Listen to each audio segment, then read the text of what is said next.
This is BWT, Ben World TV on YouTube. Subscribe to the channel.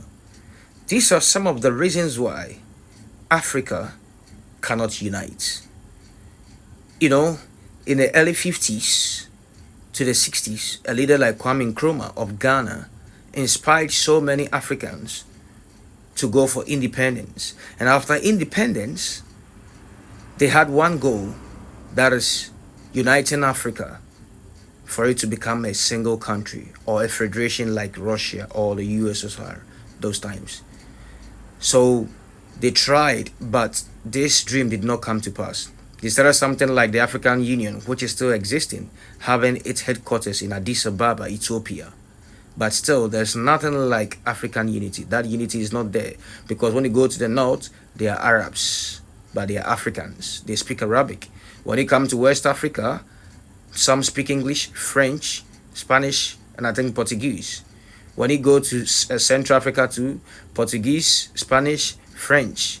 You go to East Africa, some say they are Arabs like the Sudanese. Some say they're not Africans, Ethiopians. When you go to Southern African, that plays to different issue.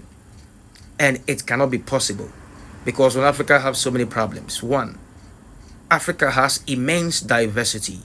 Africa is home to over 54 countries, more than 3,000 different ethnic groups, and thousands of languages and different cultures.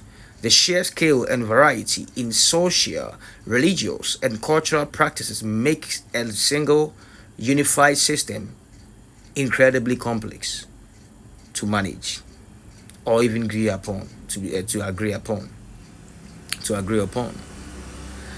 Political instability and governance issue. Many individual African countries or African nations struggle with internal political instability, poor governance, and corruption, which fuel domestic conflict and mistrust. Leaders are often reluctant to cede sovereignty or power to a greater continental authority, as this would threaten their control. 3.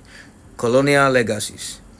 The artificial borders drawn by the European powers during the colonial era often disregarded existing ethnic and cultural boundaries, grouping rival groups into single nations and splitting cohesive groups across different ones. This has resulted in ongoing internal strife and a lack of national